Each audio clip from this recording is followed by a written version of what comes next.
None other than, ladies and gentlemen, the natural star, Nani Garu.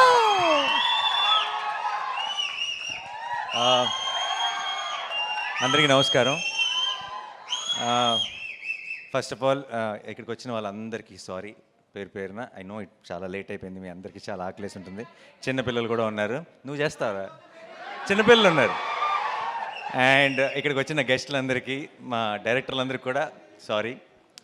మా team అందరూ బాధ్యత లేకుండా ఓన్లీ ప్రేమతో ప్యాషన్తో మాట్లాడారు ఈరోజు.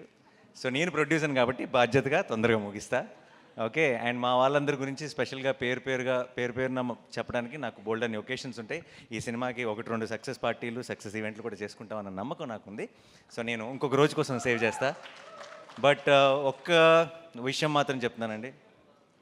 ఐ డోంట్ నో, మీరు 14వ తారీఖు ఈ సినిమా మీరు మిస్ అవ్వకూడదని నాకు చాలా బలమైన కోరిక ఇది. దీన్ని ఎలా చెప్పాలి, ఎలా ఎక్స్ప్రెస్ చేయాలో నాకు తెలియట్లేదు.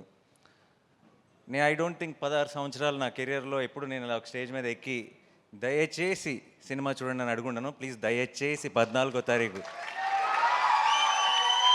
థియేటర్కి వెళ్ళండి. ఎందుకంటే ఇలాంటి ఒక మంచి సినిమా మీరు మిస్ అవ్వకూడదని, మాకేదో ఒక సక్సెస్ వచ్చేయాలని, లేదంటే మేమేదో చాలా సంపాదించేయాలని కాదు. మీరు ఇలాంటి నా తెలుగు ప్రేక్షకులు ఇలాంటి సినిమాని మిస్ అవ్వకూడదు అని మీ అందరినీ బతిమాలుతున్నాను. 14వ తారీఖు మీరు మిస్ అవ్వకండి. ఎందుకంటే మీరు మీ ఇంట్లో ఉన్న అందరినీ, మీ ఫ్యామిలీని, మీ ఫ్రెండ్స్ని అందరినీ తీసుకొని వెళ్ళండి. థియేటర్ బయటికి గర్వంగా వస్తారు. ఒక గొప్ప సినిమా చూసామన్న ఫీలింగ్తో వస్తారు. ఇంతగా మీకు అనిపించవచ్చు, ప్రొడ్యూసర్ కదా అలాగే చెప్తారు చూడమని, అది అనిపించవచ్చు. మీకు నమ్మకం రావడానికి నాకు ఏం చెప్పాలో శైలేష్ సారీ.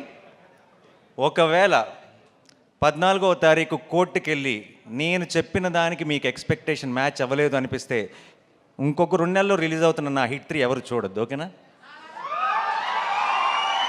ఇంతకంటే బలంగా నేను చెప్పలేను. దీని మీద కంటే 10 రెట్లు ఎక్కువ ఖర్చు పెట్టాను అక్కడ డబ్బులు.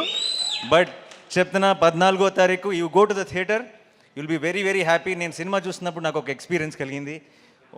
అందరు వీళ్ళ పర్ఫార్మెన్సెస్, ఈచ్ టెక్నీషియన్ చేసిన పని ఎందుకో మంచి, అసలు చాలా రోజుల తర్వాత, అంటే సినిమాల్లాగా బయట నుంచి చూస్తున్నామే, సినిమాల్లోకి దూరిపోయి వాళ్ళ ఇమోషన్స్తో కనెక్ట్ అయ్యి వాళ్ళతో పాటు నవ్వి వాళ్ళతో పాటు ఏడ్చి మనం కూడా ఆ డార్క్ రూమ్ నుంచి బయటకు రాగానే ఇది కదా మన ప్రపంచం, మనం ఏంటి ఆ ప్రపంచంలోకి వెళ్ళిపోయామని రియలైజ్ అవుతున్న మూమెంట్స్ చాలా తక్కువైపోయినాయి ఈ రోజుల్లో. అలాంటి ఒక మూమెంట్ని నేను ఎక్స్పీరియన్స్ చేశాను. అది మీరందరూ ఎక్స్పీరియన్స్ చేయాలని ఈరోజు ఇంతగా గట్టిగా చెప్తున్నాను. దయచేసి 14th రోజు కోర్ట్ చూడండి. అండ్ 14th వరకు మాత్రమే చూడమని చెప్తాను. ఆ తర్వాత మీరే చెప్తారు అందరికీ, నేను చెప్పను ఇంకా. And to my entire team, I'm extremely proud of all of you. మీరు వాల్ పోస్టర్ సినిమాకి, నాకు అందరికీ ఒక చాలా స్పెషల్ సినిమాని ఇచ్చారు. అండ్ అంతకు మించి తెలుగు సినిమాకి మనకి కోర్ట్ రూమ్ డ్రామాస్ పెద్దగా లేవు, ఉన్నా సరే గొప్ప కోర్ట్ రూమ్ డ్రామాస్ లేవు. I think court will be the first great court room drama in Telugu cinema. And thank you so much for నాలో ఉన్న ఇది ప్రొడ్యూసర్గా చెప్పట్లేదు, నాలో ఉన్న ప్రేక్షకుడు మీ అందరికీ థ్యాంక్స్ చెప్తున్నాడు. మీ అందరికీ, మీ టీం మెంబర్స్ అందరికీ thank you so much once again. And ఇక్కడికి వచ్చిన అందరికీ పేరున thank you so much. Sorry ఎక్కువ టైం తీసుకున్నాం టీం, ఎందుకంటే ఫస్ట్ సినిమా ఎక్కువ పర్టికులర్గా ఏదైనా ఒక సినిమాకి బోల్డ్ అంత ప్యాషన్, బోల్డ్ అంత లవ్ ఇన్వాల్వ్ అయినప్పుడు ప్రతి టీం మెంబర్ కూడా చాలా పంచుకోవాలనుకుంటారు. ఆ ప్రాసెస్లోనే కొంచెం లెంత్ ఎక్కువైంది. So thank you once again. మీ ఇద్దరు బ్యూటిఫుల్గా పాడారు. Thank you so much. And to everyone, thanks a lot. Thank you. See you all on March 14th. Court, State versus Nobody. Love you all. Thank you so much. Thank you. Thank you.